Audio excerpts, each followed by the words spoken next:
അപ്പോൾ കോട്ടയത്ത് നിന്നും ഒരു വാർത്ത വരുന്നു. കോട്ടയം തിരുടനാട് കലിങ്കിനടിയിൽ കുരുങ്ങിയ നിലയിൽ ഒരു മൃതദേഹം കണ്ടെത്തി. പാലക്കാട് നിന്നും ജോലിക്കായി എത്തിയ ലക്ഷ്മണൻ എന്നയാളാണ് എന്നാണ് പ്രാഥമിക നിഗമനം. മൃതദേഹത്തിന് 2 ദിവസത്തോളം പഴക്കമുണ്ട്. അഖിലുണ്ട് അവിടെ. Akhil, good morning Akhil.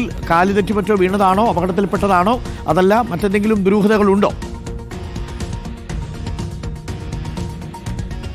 അരുൺകുമാർ, ഇയാൾ കാലുവഴുതി ഈ തോട്ടിലേക്ക് വീണു എന്നുള്ളതാണ് കരുതുന്നത്. കലിങ്കിനടിയിൽ നിന്നും ഇന്ന് രാവിലെയാണ് ഈ മൃതദേഹം കണ്ടെത്തുന്നത്. അധികം ആളുകൾ വരാത്തൊരു സ്ഥലമായതുകൊണ്ടാണ് ഒരുപക്ഷെ, അതായത് ഞായറാഴ്ച മുതൽ ഇയാൾ വീട്ടിൽ നിന്നും പോയിരുന്നു. വീട്ടിൽ നിന്നും എറണാകുളത്തേക്കൊക്കെ ജോലിക്ക് പോകുന്ന വ്യക്തിയാണ്. അത്തരത്തിൽ വീട്ടിൽ നിന്നും പോയതാണ്. പിന്നീട് ഇയാളെക്കുറിച്ച് വിവരമുണ്ടായിരുന്നില്ല.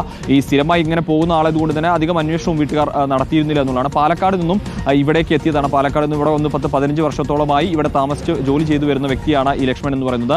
ഇയാൾ തന്നെയാണ് എന്നാണ് പോലീസ് പറയുന്നത്. ഇന്ന് രാവിലെ 8 മണിയോട് കൂടിയാണ് ഇവിടേക്ക് എത്തിയ ഒരു സ്ത്രീയാണ് ഈ മൃതദേഹം ആദ്യം കാണുന്നത്. ഈ കലിങ്കിനടിയിൽ കുടുങ്ങിയ നിലയിലായിരുന്നു.